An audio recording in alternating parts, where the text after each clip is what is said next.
नमस्कार दोस्तों, SPS study point के इस यूट्यूब चैनल पर आप सभी का बहुत बहुत स्वागत है। आज की इस वीडियो के माध्यम से BSc first year first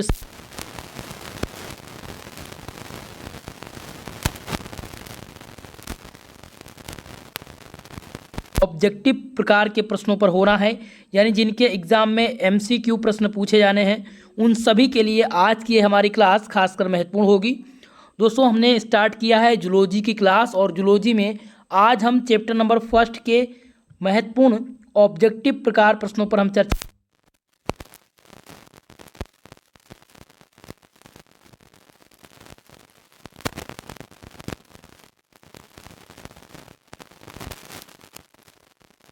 objective प्रकार के प्रश्न पूछे जाने हैं, उन सभी के लिए महत्वपूर्ण होगा। चाहे आप राजा महेंद्र प्रताप अलीगढ़ विश्वविद्यालय के छात्र छात्राएं हों, या फिर आप दीनदयाल उपाध्याय गोरखपुर विश्वविद्यालय से हों, आगरा विश्वविद्यालय से हों, या फिर अदर आप किसी भी विश्वविद्यालय से हों, सभी में सिलेबस सेम है। तो चलिए दोस्तों, आज हम स्टार्ट करते हैं चैप्टर नंबर फर्स्ट। जैसा कि नई शिक्षा नीति के अनुसार जो जूलॉजी सेमेस्टर फर्स्ट का है, उसका पेपर टाइटल है cytology genetic and infectious diseases. ठीक है, उसमें हम आज चैप्टर नंबर फर्स्ट के 50 मोस्ट इम्पॉर्टेंट एमसीक्यू प्रश्न देखने वाले हैं, जो कि पिछले 3 वर्षों से लगातार जो प्रश्न पूछे गए हैं उनको यहाँ पर मैं आपको दिखाऊंगा। चलिए स्टार्ट करते हैं आज की इस क्लास को। सभी लोग वीडियो को लाइक शेयर जरूर कर दीजिएगा। हमारे स्क्रीन पर पहला प्रश्न आ चुका है, जिसमें पूछा गया है the term plasma membrane was given by. Plasma झिल्ली का नाम किसने दिया था, या क्वेश्चन पूछा गया है। तो आपको बता दें, प्लाज्मा झिल्ली का जो नाम दिया गया था वो रॉबर्टसन के द्वारा दिया गया था। किसके द्वारा दिया गया था? रॉबर्टसन के द्वारा। तो आपका ऑप्शन यहाँ पर ए सही।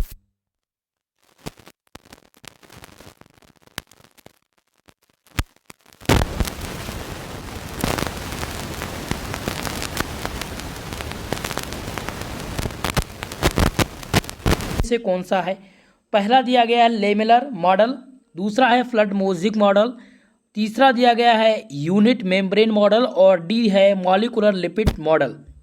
देखिए, ये 4 मॉडल हैं, और ये 4 मॉडल जो दिए गए थे वो प्लाज्मा मेम्ब्रेन के द्वारा ही दिए गए थे। तो इनमें लेटेस्ट पूछा गया है कि नवीनतम, तो नवीनतम जो है वो फ्लड मोज़िक मॉडल है। कौन सा है भैया? Fluid mosaic model. ये प्लाज्मा मेम्ब्रेन का लेटेस्ट मॉडल है। तो यहाँ पर ऑप्शन नंबर बी आपका सही उत्तर है। अगला क्वेश्चन आपकी स्क्रीन पे आ चुका होगा, तीसरा देखेंगे। तीसरा क्वेश्चन है कि RNA is absent in. RNA नहीं पाया जाता, आरएनए किसमें एब्सेंट होता है। तो अगर यहाँ पर बात करें हम, पहला दिया गया प्लाज्मा लेमा, बी दिया गया साइटोप्लाज्म। तो साइटोप्लाज्म में आरएनए पाया जाता है। बात करें हम क्रोमोसोम्स की, तो क्रोमोसोम्स में भी आरएनए रहता है, राइबोसोम्स में भी आरएनए उपस्थित होता है, लेकिन एब्सेंट किस में रहेगा? तो वो प्लाज्मा सेमा, प्लाज्मा सेमा में आरएनए एब्सेंट होता है। सो ऑप्शन नंबर ए इस क्वेश्चन का सही उत्तर हो जाएगा। चलेंगे दोस्तों नेक्स्ट क्वेश्चन की तरफ। आपका चौथा प्रश्न आपकी स्क्रीन पे आ चुका है। देखिए, चौथा क्वेश्चन कह रहा है कि lipid model molecule in plasma membrane are arranged in which manner. वसा के कण प्लाज्मा झिल्ली में किस तरह से लगे होते हैं। तो वसा के कण की बात हो रही है कि प्लाज्मा झिल्ली में किस प्रकार से लगे होते हैं।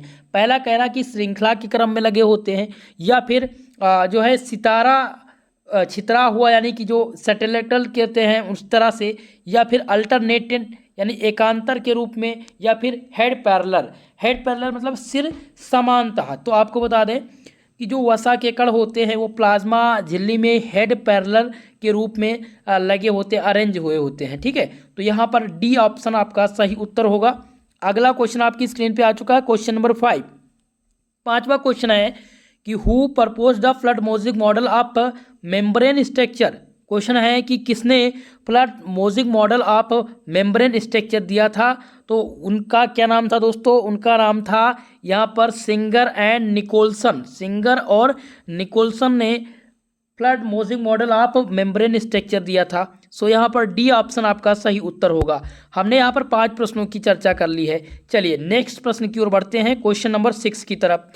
आपका छठा क्वेश्चन है, जिसमें पूछा गया है the plasma membrane of a animal cell is composed of. जंतु कोशिका की प्लाज्मा झिल्ली किसकी बनी होती है? चलिए, पहला ऑप्शन यहाँ पर दिया गया है जिसमें क्वेश्चन है कि ग्लाइकोप्रोटीन, दूसरा दिया गया है फास्फोलिपोप्रोटीन, सी ऑप्शन कह रहा है कि यहाँ पर दिया गया फास्फोप्रोटीन, और डी दिया गया नन ऑफ दिस। तो जो जंतु कोशिका होती है, वो जंतु की जो कोशिका है वो प्लाज्मा झिल्ली बनी होती है, तो ये फास्फोलिपोप्रोटीन से मिलकर के बनी होती है। आपका ऑप्शन यहाँ पर बी वाला सही होगा। सभी लोग ध्यानपूर्वक इस क्वेश्चन को देखेंगे। चलिए, क्लियर है इतनी चीज़ें। चलिए अगले क्वेश्चन की तरफ। क्वेश्चन नंबर 7, 7वां प्रश्न आपके स्क्रीन पे आ चुका है, जिसमें पूछा गया है कि सिंगर और Nicolson model of plasma membrane differ from the Robertson model in. Question है कि प्लाज्मा झिल्ली का जो सिंगर और निकोलसन मॉडल है वो रॉबर्टसन मॉडल से कैसे भिन्न है, कैसे अलग है, यह आपको बताना है। आपके ऑप्शन दिए गए हैं कि number of lipids layer, arrange of lipids layer, यहाँ पर लिपिड्स होना चाहिए, number of lipids layer. Question यहाँ पर थोड़ा सा टाइपिंग मिस्टेक है, समझिएगा, ठीक है। क्वेश्चन है नंबर ऑफ, जो क्वेश्चन है वो दिया गया था कि प्लाज्मा झिल्ली का सिंगर और निकोलसन जो मॉडल है वो रॉबर्टसन मॉडल से कैसे भिन्न है। ऑप्शन है कि नंबर ऑफ लिपिड्स लेयर, यानी कि जो लिपिड्स परत की संख्या के कारण, arrange of lipid layer, arrangement of protein, या डी ऑप्शन है एब्सेंस ऑफ प्रोटीन। तो आप ध्यान रखेंगे कि जो सिंगर और Nicolson model of plasma membrane है वो किस प्रकार से डिफर था, तो डिफर था अरेंज ऑफ प्रोटीन के कारण। किसके कारण? अरेंज ऑफ प्रोटीन के कारण ये डिफर है। यहाँ पर सी ऑप्शन आपका सही उत्तर है। अगला क्वेश्चन देखिएगा, 8वां क्वेश्चन आपकी स्क्रीन पे आ चुका है, जिसमें पूछा गया है कि according to fluid mosaic model cell membrane is made up, यानी कि फ्लड मोजिक मॉडल सेल, जो फ्लड मोडिक मॉडल है उसके अनुसार जो सेल मेम्ब्रेन है वो किससे मिलकर के बने हुए हैं। यहाँ पर ऑप्शन दिया गया था ग्लूकोप्रोटीन, बी ऑप्शन आपका फास्फोलिपिड, सी ऑप्शन दिया गया था फास्फोप्रोटीन, और डी दिया था प्रोटीन की दोहरी परत। तो ये किससे मिलकर के बना है, तो प्रोटीन परतों की यहाँ पर बात हो रही है। तो ये दोस्तों फास्फोलिपिड से बना है। किससे मिलकर के बना है? फास्फोलिपिड। आपका ऑप्शन यहाँ पर बी करेक्ट उत्तर होगा। ओके, चलिए अगले क्वेश्चन पर, क्वेश्चन नंबर 9। 9वां क्वेश्चन है, in lake of blood by a cell is known as, एक कोशिका द्वारा द्रव का सेवन क्या कहलाता है। तो एक कोशिका के द्वारा अगर हम बात करें यहाँ पर कि जो द्रव है उसका सेवन क्या कहलाता है, तो इसको क्या कहते हैं? एक्सोसाइटोसिस कहते हैं। क्या कहते हैं? एक्सोसाइटोसिस, माफ कीजिएगा, एक्सोसाइटोसिस इसको कहते हैं। यहाँ पर सा ऑप्शन आपका करेक्ट उत्तर है। अगला क्वेश्चन आपकी स्क्रीन पे आ चुका है 10 नंबर, जिसमें है कि cell membrane is, cell membrane यानी कोशिका की झिल्ली है, कोशिका की जो झिल्ली है वो क्या है? वो दोस्तों अभेद्य है, प्रवेश के योग्य है, या चैन यानी सेलेक्टिवली परमिबल है, या फिर सेमी परमिबल है यानी कि अर्धपारगम जिसे कहते हैं। तो जो कोशिका की झिल्ली है दोस्तों वो क्या है, आप लोग ध्यान रखेंगे, वो होती है यहाँ पर चयन करके प्रवेश होती है। क्या करती है? चयन करके प्रवेश। सी ऑप्शन यहाँ पर सेलेक्टिवली परमिबल आपका करेक्ट उत्तर हो जाएगा। अगला क्वेश्चन 11 नंबर। 11 नंबर क्वेश्चन है कि in which methods of transport in plasma membrane does not require carrier molecule. Plasma झिल्ली में परिवहन की किस विधि में वाहक अणुओं की जो आवश्यकता है वो नहीं होती है। यहाँ पर आपके ऑप्शन दिए गए हैं कि Na+, K+ pump, B option कह रहा है कि एक्टिव ट्रांसपोर्ट, सी ऑप्शन इसमें से क्या कह रहा है भैया? देखिए सी ऑप्शन को ध्यान दीजिएगा, ऑप्शन नंबर सी कह रहा है कि आपका जो सिंपल डिफ्यूजन है इसके कारण, या फिर ऑप्शन नंबर डी कह रहा है सुविधा विसरण। तो ध्यान रखेंगे कि जो प्लाज्मा झिल्ली में परिवहन की विधि में जो वाहक अणुओं की आवश्यकता नहीं है वो है एक्टिव ट्रांसपोर्ट। ठीक है, यहाँ पर सक्रिय ट्रांसपोर्ट आपका सही उत्तर होगा।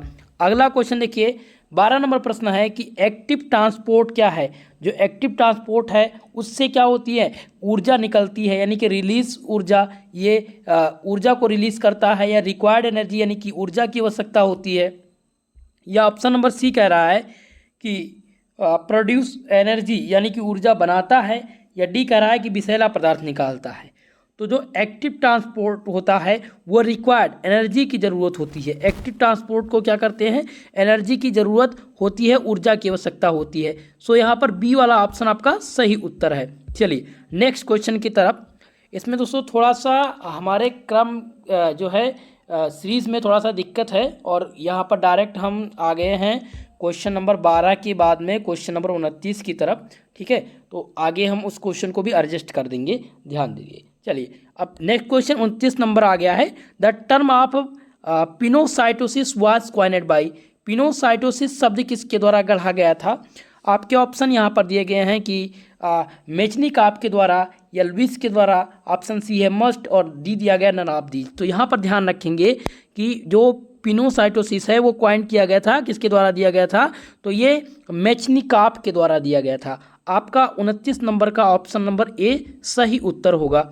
अगला क्वेश्चन देखेंगे, नेक्स्ट क्वेश्चन 30 नंबर, जिसमें पूछा गया है कि osmosis is the net movement of a solvent through, यानी कि परागण एक विलायक के मध्य से शुद्ध गति है। ठीक है, सेल वॉल, ऑप्शन बी कह रहा है कि सेल मेम्ब्रेन, सी है बोथ, और डी दिया गया कि नन।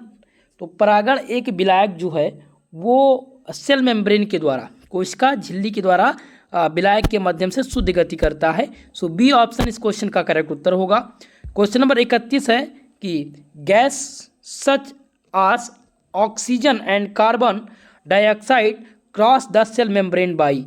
ऑक्सीजन और कार्बन डाइऑक्साइड जैसी गैस कोशिका झिल्ली को किसके द्वारा पार करती है? ऑप्शन आपके दिए गए हैं यहाँ पर लिपिड बाइलेयर के माध्यम से, बा दिया गया है कि प्राथमिक सक्रिय परिवहन, सी है यहाँ पर विशिष्ट गैस परिवहन प्रोटीन, और डी दिया गया द्वितीयक सक्रिय परिवहन।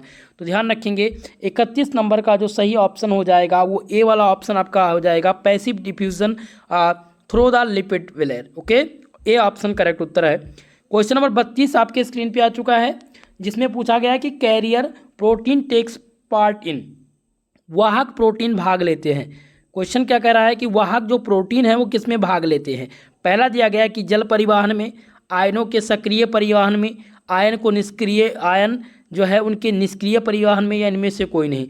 तो वाहक प्रोटीन किस में भाग लेते हैं? तो आप लोग ध्यान रखिएगा, आयनों का सक्रिय परिवहन में वाहक प्रोटीन भाग लेते हैं। यहाँ पर बा ऑप्शन आपका यानी कि बी वाला ऑप्शन करेक्ट उत्तर होगा। चलिए नेक्स्ट क्वेश्चन की तरफ, क्वेश्चन नंबर 33 है। 33 नंबर प्रश्न आ चुका है, जिसमें पूछा गया है कि प्रमुख अंतः कोशिकीय धनायन है द प्रिंसिपल इंट्रासर्कुलर कैटायन इज। तो इनमें से इंट्रा सर्कुलर जो कैटायंस हैं वो कौन से हैं? तो यहाँ पर आप ध्यान रखिएगा के प्लस जो है ये इंट्रा सर्कुलर कैटायंस हैं। सी ऑप्शन इस क्वेश्चन का करेक्ट उत्तर होगा। अगला क्वेश्चन देखिएगा 34 नंबर, जिसमें पूछा गया है कि endocytosis is use by the cell to. चलिए दोस्तों बताने का प्रयास करेंगे आप लोग कि एंडोसाइटोसिस का उपयोग कोशिका द्वारा किया जाता है। तो पहला ऑप्शन कह रहा है कि जो बैक्टीरिया हैं और सेल हैं उनके मलबे को निगलने का कार्य करता है। बी ऑप्शन है कि एक्सोसाइटोसिस के बाद कोशिका झिल्ली के तत्व को पुनः प्राप्त करना। सी ऑप्शन कह रहा है कि बड़े अणुओं को अतिरिक्त कोशिका स्थान में स्थापित करता, या इनमें से कोई नहीं। तो ध्यान रखेंगे इस क्वेश्चन को कि जो एंडोसाइटोसिस का उपयोग है वो कोशिका द्वारा किया जाता है एक्सोसाइटोसिस के बाद कोशिका झिल्ली को, जो कोशिका झिल्ली के जो तत्व हैं उनको पुनः प्राप्त करने के लिए। ठीक है, तो यहाँ पर ऑप्शन नंबर 20 क्वेश्चन का करेक्ट उत्तर हो जाएगा। नेक्स्ट क्वेश्चन की तरफ चलते हैं। आपका अगला क्वेश्चन है 36 नंबर, जिसमें क्वेश्चन है कि निम्नलिखित में से किस प्रक्रिया में झिल्ली प्रोटीन की आवश्यकता होती है? पिनोसाइटोसिस, दूसरा है एक्सोसाइटोसिस, आपका थर्ड हो जाएगा फेगोसाइटोसिस, और आपका चौथा हो जाएगा रिसेप्टर मध्यस्थ एंडोसाइटोसिस। तो इसमें से बात हो रही थी कि किस प्रक्रिया में झिल्ली प्रोटीन की आवश्यकता होती है। तो इनमें से जो रिसेप्टर मध्यस्थ एंडोसाइटोसिस की प्रक्रिया है इसमें झिल्ली प्रोटीन की आवश्यकता होती है। सो हम आप आंसर कौन सा लगाएंगे? डी वाला लगाएंगे। यहाँ पर डी ऑप्शन आपका करेक्ट उत्तर होगा। अगला क्वेश्चन देखिएगा 37 नंबर क्वेश्चन आपकी स्क्रीन पे आ चुका है। सभी लोग प्रयास कीजिए कि कमेंट बॉक्स में कमेंट करते रहिए, आंसर आप देने का प्रयास कीजिएगा सभी लोग, ठीक है। और वीडियो को लाइक शेयर कर दीजिएगा दोस्तों। चैप्टर वाइज चैप्टर सभी सब्जेक्ट के MCQ की क्लास यहाँ पर स्टार्ट कर दी गई है। सो आप सभी दोस्तों के साथ वीडियो भी शेयर कीजिएगा। चलिए 37 नंबर क्वेश्चन आ चुका है कि intake of fluid by a cell is known as एक कोशिका द्वारा द्रव का सेवन क्या कहलाता है? तो द्रव का जो सेवन है वो क्या कहलाता है? ऑप्शन यहाँ पर दिया गया है, फैगोसाइटोसिस, पिनोसाइटोसिस, एक्सोसाइटोसिस या इनमें से कोई नहीं। तो चलिए उत्तर देने का प्रयास करेंगे आप सब। तो इसका जो सही आंसर होगा वो हो जाएगा पिनोसाइटोसिस। 37 नंबर का बी ऑप्शन आपका करेक्ट उत्तर है। अगला क्वेश्चन देखेंगे 38 नंबर, जिसमें आ चुका है question, the term of glycocalyx was given by. तो ग्लाइकोकैलिक्स नाम जो है वो प्रतिपादित किसके द्वारा किया गया था? यहाँ पर 4 जूलॉजिस्ट हैं। पहला है डेविड, दूसरा है रॉबर्टसन, और तीसरे आपके जो हो जाएंगे वो बीनेट, और चौथा है नम दिया गया, इनमें से कोई नहीं। तो जो यहाँ पर बात हो रही थी ग्लाइकोकैलिक्स, तो ग्लाइकोकैलिक्स जो नाम दिया गया था वो बीनेट के द्वारा दिया गया था। किसके द्वारा दिया गया था? बीनेट के द्वारा। सी ऑप्शन सही है 38 नंबर का, सी ऑप्शन यहाँ पर सही उत्तर होगा। चले अगले क्वेश्चन की तरफ। 39 नंबर क्वेश्चन स्क्रीन पे आ चुका है, जिसमें है दोस्तों, glycocalyx is a evening of. Glycocalyx एक परत है, ठीक है। परत यहाँ पर पूछा गया किसका परत है? ऑप्शन दिए गए हैं कि फैक्टिन, बी ऑप्शन है ग्लाइकोप्रोटीन, सेलुलोज या फिर काइटिन। तो जो ग्लाइकोकैलिक्स है ये दोस्तों ग्लाइकोप्रोटीन का पार्ट है। किसका पार्ट है? ये परत जो है वो ग्लाइकोप्रोटीन का है। सो ऑप्शन बी आप यहाँ पर लगाएंगे। 39 नंबर का बी ऑप्शन करेक्ट उत्तर होगा। 40 नंबर क्वेश्चन आपकी स्क्रीन पे है, जिसमें पूछा गया है कि डेमोसोम आर एसोसिएटेड विथ। डेमोसोम किसके साथ जुड़े होते हैं? ठीक है, किसके साथ जुड़े हुए हैं? ऑप्शन आपका है सेल डिवीजन, दूसरा दिया गया सेल एक्सटर्सन यानी जिसे कहते हैं उत्सर्जन करना, ठीक है, साइटोसिस और सेल एडर्सन। तो करेक्ट उत्तर कौन सा हो जाएगा? यहाँ पर हो जाएगा कोशिका पालन, जिसे सेल एडर्सन कहते हैं। डी ऑप्शन सही हो जाएगा। 40 नंबर का क्वेश्चन था कि डेमो जो सोम हैं वो जुड़े होते हैं, तो कोशिका पालन से जुड़े होते हैं। डी ऑप्शन करेक्ट उत्तर होगा। 41 नंबर क्वेश्चन है, cell wall is. Cell wall हैं, ठीक है, सेल वॉल है। पहला दिया गया है कि ये प्रवेश करने योग्य हैं, चयन करने योग्य हैं। तो आप ध्यान रखेंगे ये चयन करने योग्य हैं। 2 बार ये रिपीट हो चुका क्वेश्चन, 41 नंबर और 18 नंबर क्वेश्चन, ठीक है। तो 41 का सी नंबर आपका होगा सही। क्लियर इतनी चीज़ें? चलिए नेक्स्ट क्वेश्चन आ गया 43, क्वेश्चन नंबर 43, जिसमें पूछा गया है कि न्यूक्लियर छिद्र के द्वारा चयनित परिवहन के लिए जरूरी होता है। ये क्वेश्चन है। पहला ऑप्शन दिया गया है कि न्यूक्लियर लोकलाइजेशन सिग्नल, बी है आपका दिया गया है जिसमें इम्पोर्टिन, सी आपका दिया गया है एक्सपोर्टिन, और डी दिया गया उपरोक्त सभी यानी ऑल ऑफ अबव। और यह क्वेश्चन दीनदयाल उपाध्याय गोरखपुर विश्वविद्यालय में 2023 सत्र में पूछा जा चुका है। इस साल के लिए मोस्ट इंपॉर्टेंट रहेगा, ध्यान दीजिएगा। राजा महेंद्र प्रताप अलीगढ़ विश्वविद्यालय में आने की 100% संभावना है दोस्तों।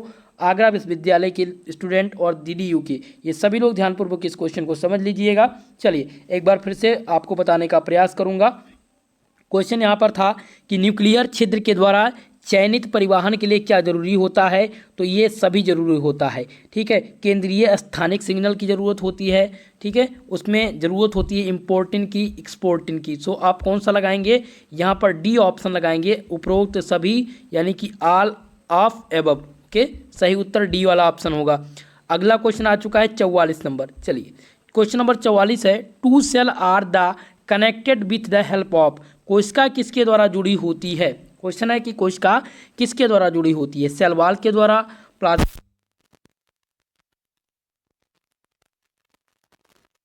तो जो कोशिका है वो जुड़ी होती है प्लाज्माडोस्मेटा के द्वारा, ठीक है। यहाँ पर सी ऑप्शन करेक्ट उत्तर हो जाएगा।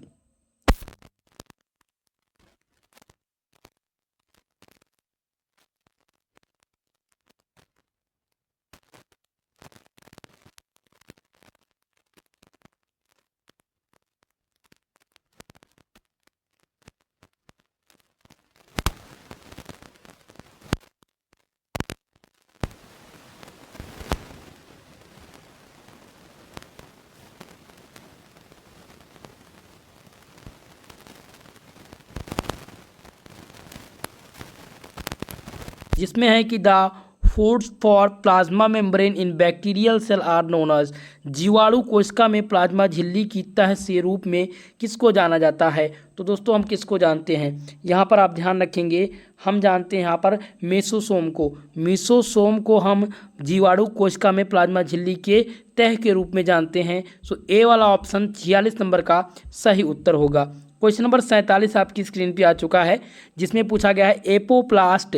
एपोप्लास्ट पाया जाता है, the apoplast is located.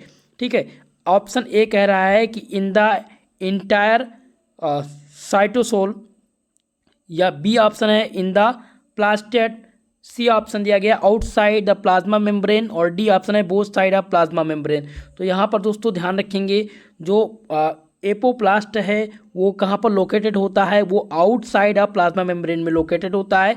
C option आपका यहाँ पर सही उत्तर होगा। क्वेश्चन नंबर 48 आपकी स्क्रीन पे आ चुका है, जिसमें पूछा गया फास्फोलिपिड अणु होते हैं, फास्फोलिपिड मालिक्यूल्स आर। तो पहला ऑप्शन यहाँ पर दिया गया है कि एम्पोफोट्रिक, बी दिया गया है दोस्तों एम्फीपैथिक, सी ऑप्शन है एसिडिक, और डी दिया गया है एल्केलाइन। तो ये दीनदयाल उपाध्याय गोरखपुर विश्वविद्यालय में पूछा जाने वाला क्वेश्चन है 2022 सत्र में। ये 2022 सत्र में दोस्तों आया हुआ क्वेश्चन है। ठीक है, ध्यान रखिएगा इस बात को।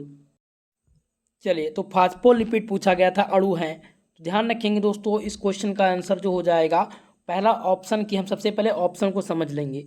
ठीक है, तो ऑप्शन यहाँ पर है एम्फोफोट्रिक। ठीक है, दूसरा एम्फीपैथिक, अम्लीय या फिर क्षारीय। तो ये क्या होता है? ये दोस्तों हमेशा एम्फीपैथिक होता है, एम्फीपैथिक होता है। जो फास्फोलिपिड के अणु होते हैं एम्फीपैथिक होते हैं। सो ऑप्शन नंबर बी आपका सही उत्तर है। अगला क्वेश्चन 49 नंबर क्वेश्चन आपके स्क्रीन पे है, जिसमें पूछा गया था the intrinsic protein present in the cell membrane mainly function as. कोशिका झिल्ली में उपस्थित जो इंस्टीन प्रोटीन का मुख्य कार्य है वो क्या होता है? पहला है एंजाइम्स, या फिर कैरियर्स, पोर्स, या फिर चैनल्स। तो आप ध्यान रखेंगे दोस्तों कि जो कोशिका झिल्ली में उपस्थित इंटिसिन प्रोटीन होते हैं उनका जो मुख्य कार्य होता है वो वाहक का कार्य होता है, कैरियर्स का कार्य होता है। ठीक है, बी ऑप्शन करेक्ट उत्तर होगा। दीनदयाल उपाध्याय गोरखपुर विश्वविद्यालय में 2022 सत्र में क्वेश्चन पूछा जा चुका है। ओके, चलिए अगला क्वेश्चन देखिए, क्वेश्चन नंबर 50 है the most accepted structural model of plasma membrane is. Plasma membrane की संरचना का मॉडल सबसे ज़्यादा स्वीकार किया गया है। तो ये पहला ऑप्शन है सैंडविच मॉडल, या फिर unit membrane model, laminar model, fluid mosaic model. तो जो सही उत्तर होगा वो सबसे अधिक की बात यहाँ पर हो रही है, सबसे ज़्यादा। तो लेटेस्ट मॉडल जो आपका है वो फ्लड मोज़िक मॉडल है, और उसी को सबसे ज़्यादा स्वीकार भी किया गया है। यहाँ पर डी ऑप्शन आपका सही उत्तर होगा। दीनदयाल उपाध्याय गोरखपुर विश्वविद्यालय में DDU में 2022 में ये क्वेश्चन आ चुका है। ठीक है, और इस बार के लिए मोस्ट इंपॉर्टेंट है। आप सबसे क्षमा चाहेंगे दोस्तों, PDF की जो है PPT की जो सीरीज़ है वो क्रम से नहीं लगाई गई है, इस वजह से लगभग हम 15 क्वेश्चन को मिस कर चुके हैं 50 क्वेश्चन में से।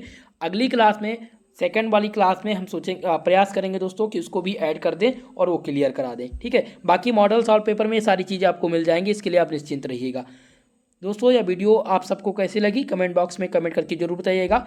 हमने आज यूनिट नंबर फर्स्ट के जो मोस्ट इम्पॉर्टेंट MCQs थे रिपीटेड उनको देख लिया है। नेक्स्ट क्लास यानी कि कल की क्लास में हम same time chapter number second के मोस्ट इम्पॉर्टेंट 50+ MCQ टाइप प्रश्नों की चर्चा करेंगे। तो सभी लोग सेम टाइम पर आने का प्रयास कीजिएगा और वीडियो को अपने सभी दोस्तों में शेयर कर दीजिएगा। जो हमारे लिखित पैटर्न के दोस्त हैं उनके लिए मॉडल पेपर कल से आप मानकर चलिएगा कि अभी तो आज 16 तारीख है, 20 तारीख तक आपके हमारे जो आपका अपना YouTube चैनल है SP स्टडी पॉइंट, उस पर सभी मॉडल पेपर सभी सब्जेक्ट के अपलोड कर दिए जाएंगे और सॉल्व पेपर भी दे दिए जाएंगे ताकि आपको तैयारी में आसानी रहे। दोस्तों PDF के साथ जो हमारे टेलीग्राम चैनल पर मिलेगा, ये क्लास का PDF आप चाहते हैं तो आप टेलीग्राम पर जाइए, सर्च कीजिए SP स्टडी पॉइंट। आप जब सर्च कर